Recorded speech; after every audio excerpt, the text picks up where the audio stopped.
Hi, I'm Frida, a marine engineer intern here at Blueye.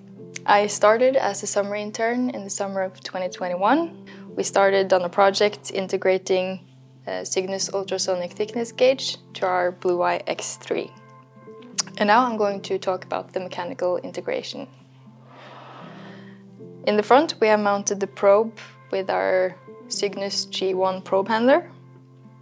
The reason why we have mounted it in the front is that you are always able to observe the probe aligned to a surface with a built-in camera. We have also placed it in the center, and the reason for that is when you thrust forward, you will always be able to press against the surface you're measuring. If the probe was to be on the top or at the bottom, then you will get a pitching moment when you're thrusting forward. The probe is further connected to the gauge body.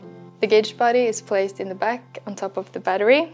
The reason for this is that we're minimizing the drag of the drone, which maintains the maneuverability of the X3.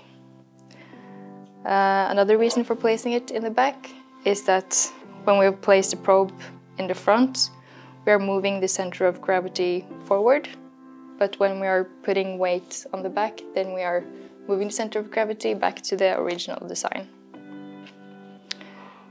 The gauge body is further connected to guest port 1.